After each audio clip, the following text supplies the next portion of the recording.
So we had an interesting combination of topic requests today. Yeah. Which were optical illusions, don't use chipboard, gardens and bird baths, alpha and competitive hippers when singing happy birthday, and car warning lights that you don't understand. Of course, we're also trying to get the 4 seasons in one day and the equinoxes in somehow. And I found that I couldn't refer very much to the equinox topic whilst fitting in all of those things. So I've put that in a very short poem that I've scribbled down this morning, which is called In Between. Rain in the morning sun washes out the grey dregs, turning to gleaming mirrors as the brightness grows. But be not deceived, for this is the time of balance, and the dark clouds are only a breeze away, and the bright sun hidden then, only until you blink. Now this story is called The AAAA, Alice and Albie, Adultier Adults.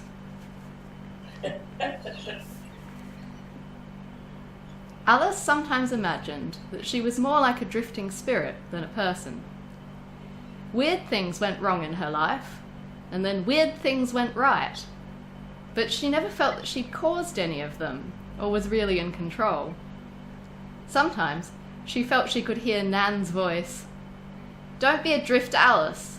The world is speeding up. Even Australia can't just sit in the sun like a blue tongue forever. Even though she knew Nan was right, it was as if Alice could never get any purchase on the slippery surface of time. Things just happened. In 2 days, Alice would be 30 years old, and she was determined that this should mean she felt and behaved like a real adult. You know, an adultier adult.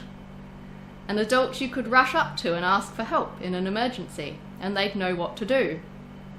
An adult who did not just eat cuppa soup, who kept on top of the housework, and who knew where they kept things. Someone who might feasibly one day bring up children that were not goblins, or keep a pet that was healthy and well behaved. Alice thought that now was her best chance at achieving true adulthood. She was moving into a real house, with a yard, and stairs that were hers and not for the neighbours to drag whatever it was that was so heavy and clanky up at all hours. Sure, the place was going to need some work, but she'd learn. She was turning the page, becoming more solid, adulting.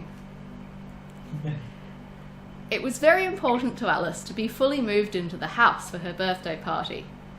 She'd have it all looking wonderfully organised and clean, and she'd cook something. Her friends and family would be so impressed. None of them were allowed to help her move, because if they did, they'd see the place in advance, and they might do some of the things for her. Alice wanted to prove that she could do it by herself. She watched her flatmate, Albie, sorting the mugs and getting 2 aside for their drinks as she boiled the kettle.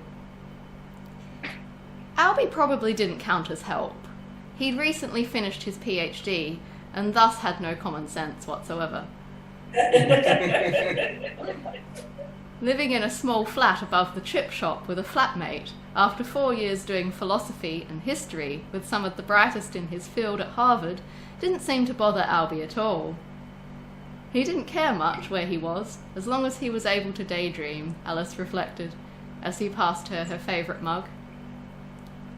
The mug was storm cloud grey, with little stripes of burnt orange like ochre running in rivulets down the sides. Alice filled both mugs with poisonously strong coffee that looked like mud, and cupped hers between strong fingers. She'd always wanted to do pottery, the mug's rough earthenware base reminded her. Albie was in his giraffe onesie. Are you coming to help me today, or do you have to tutor? Alice asked him, as he sipped at the coffee with his eyes closed. Albie slowly opened his eyes. looking very much like the blue-tongued lizard in the sun that Nan referred to so repeatedly in Alice's head. "You said no one could help, except maybe me, and I said I definitely would, and I always keep my promises," he said, looking as though he was trying to convince himself. Clang, crash, bang, bump. Both of them glared at the door to the stairs. "Won't miss that," said Alice. Albie replied, eyes closed again. Alice watched him for a moment. Would he miss her being here? She turned and finished putting her utensil set into her bag. "Are you sure you'll have enough forks if I take all mine away?" she asked him, skeptically eyeing the cutlery drawer. "Yeah." Albie put down the empty cup in the sink. "I can practice my minimalism." Alice didn't want everyone insisting on bringing their cars to help her move everything, so she'd hired a van. Her car was a very second-hand Daihatsu Charade and would have had trouble on the hills. The van hire place made her sign some things, and then handed her the keys, looking anxious for the man in the giraffe onesie to leave the office. "What?" asked Albie, when she gave him a look on the way out. They loaded everything into the van in a jumble, sweating in a humid late morning, 36 degrees. Everything was weird shaped, so there was no way it would fit neatly anyway, right? In Alice's room, there was a full set of 6 dining chairs that had never fit well into the flat's tiny kitchen and dining area. She looked at the stairs, at Albie, back at the chairs, and then at the small balcony. Albie gave a grim nod. "Just don't drop them, okay? Wait for me to say I've got it." He went downstairs. Alice lugged all the chairs across to the sliding door. They didn't fit easily out the door, and she bashed and crashed and twisted and swore her way onto the balcony. She peered down to see Albie in his giraffe onesie, hanging about by the bins looking bored. "Oi!" she called, and hefted the first chair over the railing to dangle it down at him. Across the street, the lady adjusting the chalkboard sign for the bakery specials eyed them nervously. To the relief, or possibly disappointment, of the surrounding neighbours, the chairs were loaded into the van without incident, and Alice only blocked the front door for a few minutes when her mattress became stuck. In the van, Alice pressed all the buttons in a show of knowing what everything was for. "Now, Albie," she said as she did this, "on Sunday, it's my birthday, right? So when we sing, I do the hip hips."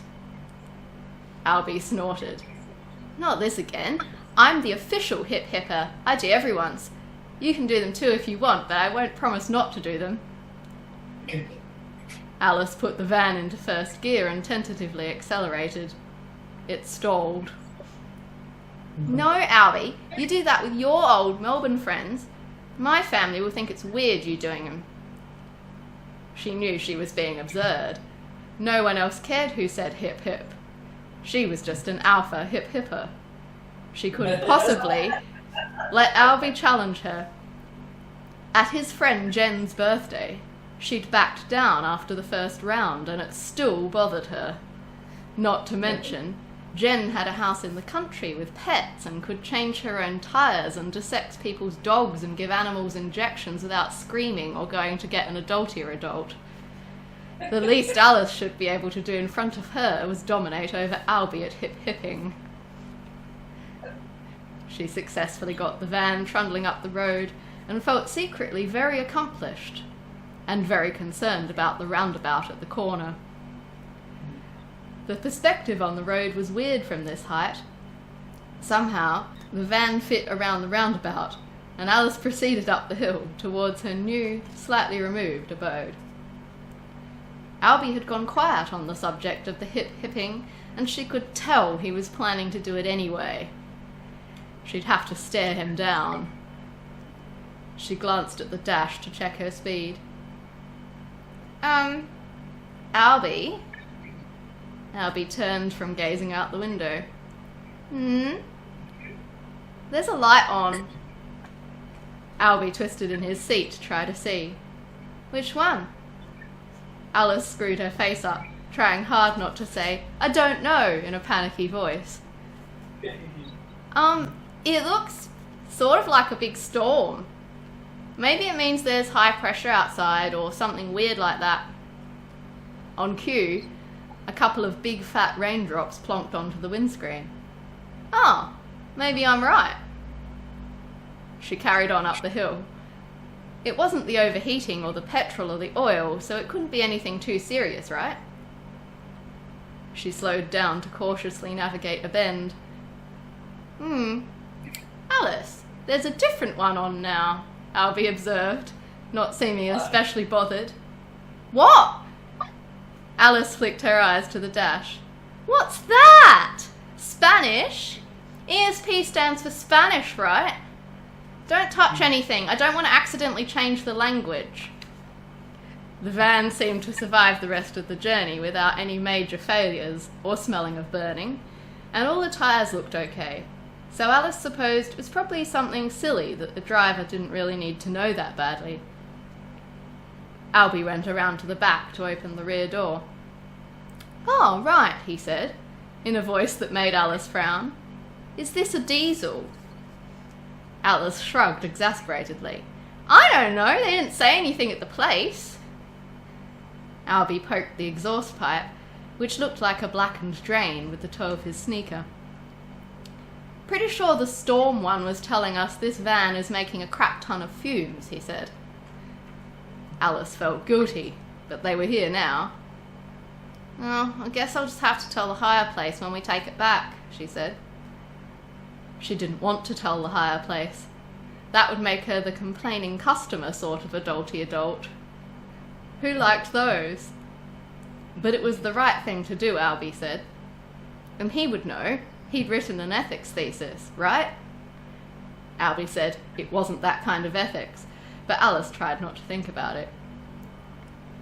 It started to pour with rain and they rushed inside with the mattress. It got stuck in the stairwell, so Alice gave up and they went back downstairs to get the coffee pot. As she came to the bottom, Alice overbalanced, did a somersault and found herself sitting on her bottom on the wooden floor below. What the? She put her hand out as Albie wobbled at the same spot. Who would do that? Alice demanded, pointing at the bottom of the stairs. How'd she not notice before? Carpet extended down the stairs, with what was already a visually confusing pattern that Alice thought she'd better change. It stopped, however, on the second to last step, and a final step at the bottom was made of the same wood as the floor below, camouflaging its existence. Maybe the staircase came with carpet that wasn't quite the right size, Albie suggested cheerfully. Oh well. Just make her mind the step sign for now, that way if people don't look carefully, at least you warned them. Alice nodded grimly. It had to be better than trying to learn how to take up the carpet. She looked up at the mattress stuck on the landing, blocking the way up to the bedrooms and coveted ensuite bathroom. I think it might be best if I have a garden party, she said. But Alice, Albie complained, we filled up all those nice glass jars and did that hipster twig arrangement in the vase and spent ages choosing a fruit bowl so you could make inside look good. Now we'll have to think of outside things. Alice pulled a face. Yeah, I know. Suddenly she brightened. Got it! Pot plants and a bird bath feature. We'll have to go to the garden shop. Well, hurry then. We've got to get all my stuff inside first. Alice charged off back to the van. When she got outside, it had stopped raining and started blowing a gale. What a weird day. Surely it would be nice weather on Sunday after all this nonsense. Perfect for a garden party. When everything was inside the house and making the kitchen look like a jumble sale, Alice locked up. and they got back into the environmentally unfriendly van to grab some plants. Alice wondered if buying loads of plants would make up for having driven the dirty diesel. They found a very nice bird bath, yuccas, which the shop assistant cheerfully informed Alice were impossible to kill, and some weird little statues that Albie didn't see the point of, but Alice thought would make her garden look like a piece of art. Then they headed back to the house. The van continued to offer Alice Spanish, but she studiously didn't touch anything, and the return trip was made safely. As they pulled back into the driveway, Albie frowned. "What's that bit?" He pointed at a strange bulge in one side of the building. "There's got to be another room by the dining room that we haven't found, like a reading nook or something." Alice rolled her eyes. "No, Albie, I assure you, I've been right through the house. It's just a weird architectural feature or something." While Alice ferried all the garden supplies around to the back garden, Albie went in and out of all the doors trying to locate the missing space. Alice ignored him and began arranging the perfect entertaining space. She pulled out weeds and formed an interesting shaped space by making the yuccas into a sort of hedge. She placed statues and set the bird bath in the middle and filled it up. It looked awesome. Albie reappeared through a side door. "Look," said Alice proudly. "How good is this? I have an outdoor entertaining space. I'm an adult." Albie looked and smiled. "I love it," he said. "One thing though." "What?" snapped Alice. "You don't own any outdoor furniture, so it might be a bit tricky with, like, eating and drinking." Alice sat down on the ground and put her head in her hands. "Oh no! I spent all my money on yuccas and I don't have a table. I'm not a proper adult at all." Albie sat down beside her and put a hand on her shoulder. "Don't worry, I can help. We'll improvise. DIY rustic stuff is really fashionable." He got up and went round to the carport, and returned dragging a big sheet of chipboard and a smaller wooden plank that he'd found.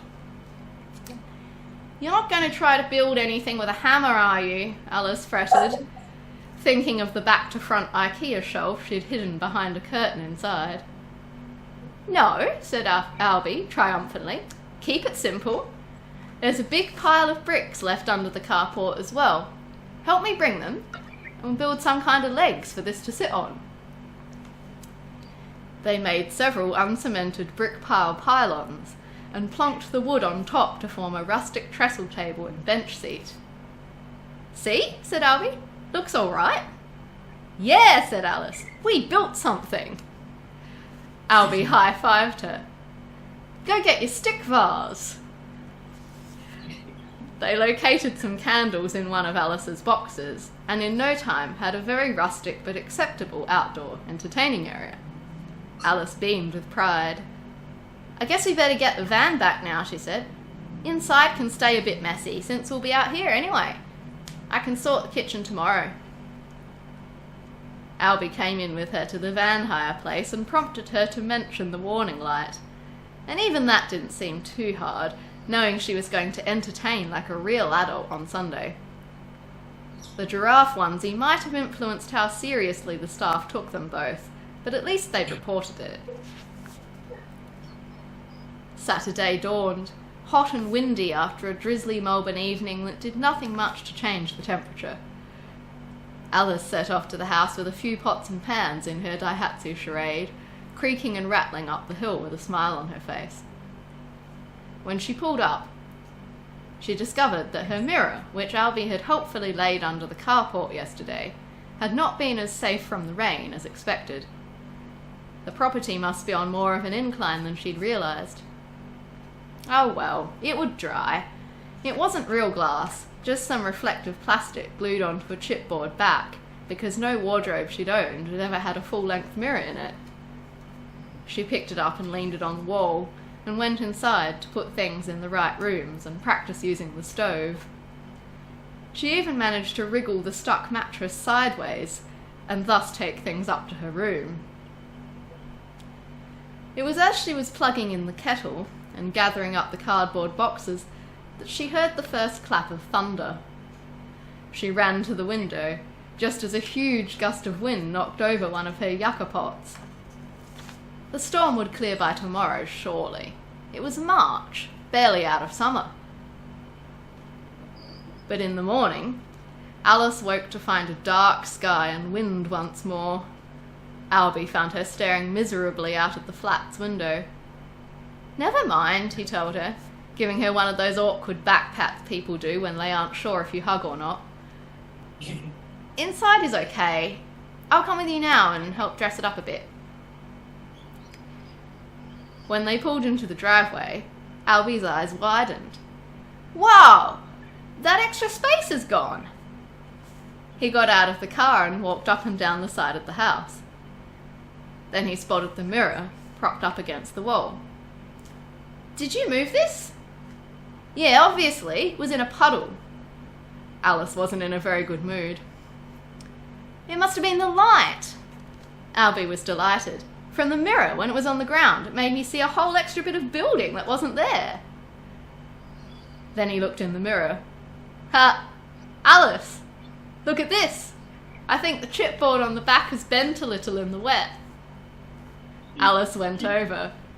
Albie's body was stretched as if in a sideshow alley, bending to one side like something creepy from Stranger Things. "Oh no!" Alice ran for the back garden. Albie joined her a few seconds later. Their wonderful makeshift table sagged in the middle, a pool of water forming in the centre. "Oh," said Albie, "I guess chipboard isn't for that." He went over and started to try to rearrange the brick stands into platforms people could at least put drinks down on. "We're useless adults," Alice blurted, stomping inside. Albie somehow got all the bedraggled chipboard back into the carport, rearranged the candles and the plants. At lunchtime, his friend Jen mysteriously appeared, laying out snacks on Alice's counter, and by 3 o'clock, Great Aunt Madison had turned up in all her majesty and was giving instructions on how to dislodge the stuck mattress. Alice was furious. Now all these people had seen all of her mess, and she hadn't done anything towards the party other than bake a pie, which took all afternoon because she wasn't used to the oven. She stood at the foot of the stairs with Great Aunt Madison and stared up glumly as Albie, Jen, and her mother, between them, dislodged the mattress and got it upstairs into her room. "Why can't I do things, Aunt Madison?" she asked. "What is the secret to being a proper adult?" Great Aunt Madison turned gracefully toward her, and Alice thought she would say something imperious and disapproving. But instead she hooked her arm through Alice's, as though she was escorting her to a ball, leaned in and said, "The secret, my dear, is that there is no secret. Not one of us knows what we're doing, not really. We just all help each other and we muddle along somehow." Alice looked at her. "You mean all the mums and nans and bosses aren't really any more adulty than me and Albie? How do you seem so sure about things?" Great Aunt Madison paused to think. She watched Mum lose her balance on the hidden step and Albie catch her. "Well, to some people, we put on our grown-up faces, and then we have each other to call for help in private. And we know it will be solvable somehow if we all put our heads together, I suppose. People are either there to do a service for you, there for you as a friend, need your help, or not worth worrying too much about." She nudged Alice in the side with her elbow. "Never have I seen anyone successfully move house on their own, I can tell you that." She wandered off then, towards the kitchen, and Alice suspected she was going to steam vegetables. But perhaps she didn't mind. Albie and Mum had got their balance, and Jen was opening the door to Jude from Alice's work and Hayden from the business degree Alice hadn't finished, because who wanted to sell themselves? And suddenly the house was full of people. The food was far from ready, but Albie bounced into the kitchen. I have a great idea, he said. Why don't we have cake first while we wait? Alice glared and he glared back. I know what you're up to, she said. They stared at each other, trying not to be the first to blink. Suddenly, Albie seemed distracted by the view out of the window. Look, he said, the rain stopped. Why don't we light the candles and do your cake outside? Alice pulled a face, remembering the failed trestle table. Behind them, Jen could be heard explaining to Hayden that the mind the step sign was not placed on the stairs as a joke. Come on, said Albie, just till the cake candles are out. You went to all the trouble of the yuccas. He grabbed Alice's arm, scooped up the cake, which had materialised when Alice's mum arrived, and led her outside. The yuccas were back in their neat hedge arrangement, and the brick stacks were topped with the candles and little statues. It felt a bit like a beer garden. Alice opened her mouth and turned to Albie, but Mum came out behind them with the matches for the candles, and Jen ran around lighting the ones on the brick piles by torchlight until the little improvised courtyard flickered with flames and the group spontaneously began to sing. Hip hip! Shouted Alice and Albie in unison, and Alice glared, daring him to do it again. Hip hip! They chorused once more. But this time, Alice heard a chuckle in Albie's voice, and somehow the fierceness fell out of the competition. Alice drew a breath and blew out the candles. She thought about what Great Aunt Madison had said. A gust of wind blew up, and all the extra candles went out too. Hip hip! They were both laughing now. It was pitch black as the hooray rang out like a wave. Quick as the gust of wind, Alice darted her arm out and grabbed Albie's hand before anyone could turn the torches on. Hey, Albie? Said Albie, as if he was still drinking coffee in his giraffe onesie. Do you maybe want to move here too? I don't think we're very good adults on our own, but together we're at least average. Albie snorted and squeezed her hand. Of course I do, Twit. That's totally why I help so much, because then you'd have to be really mean not to ask me not to move out of the dingiest flat ever and come help keep you company here. Reciprocal altruism, essential to society. Shh, you'll ruin it, silly boy, Aunt Madison hissed on his other side. Mum turned on a torch she'd found, and Alice immediately let go of Albie's hand and swatted him with a paper napkin. You're awful, she told him. But neither of them expected him to leave after the pie.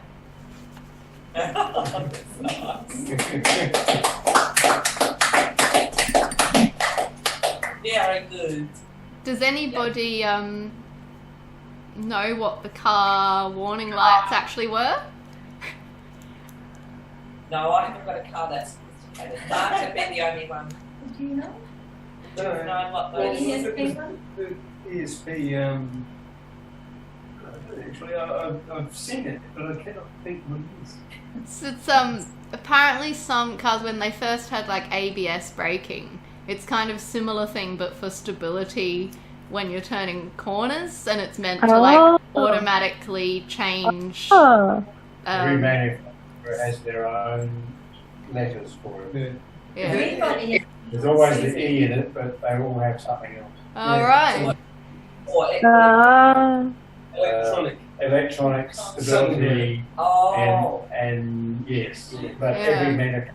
electronic stability. Electronic stability I actually thought it was control. extrasensory perception. Yeah. Well, yeah, that's what Lloyd said when I said that. He said, oh, it stands for extrasensory perception. And I was like, yeah, but that's like a psychic sixth sense thing. And he said, no, they used it for the cars because it like, I don't know, as a gimmick. Really? Because they were essentially, he says it doesn't really work, but I don't know if that's... It could be a psychic sat nav. Yeah. That would be good. Car knows where it's started before you do. But yeah, so there was that, and then there was this really weird symbol which is only for diesel cars, It looks sort of like an ice cream cone with 3 ice creams, and then it had like wavy lines. It really did look like a big sort of gust of something with things, and it means that the filter's not clean and the fuel's not being used efficiently. Wow. But yeah, I looked these up, and weird. someone has actually done, I'll send it to you later so you can have a laugh at it, a misinterpreted car dashboard lights like chart where they've put silly things for all of them and like what the made up ones could be, and there's one that's like you have to wait for the engine to warm up and it looks like a coil thing, but it really does look like an owl's eyes, so they've put like owl ? But there's some really good ones, so I'll send you the thing.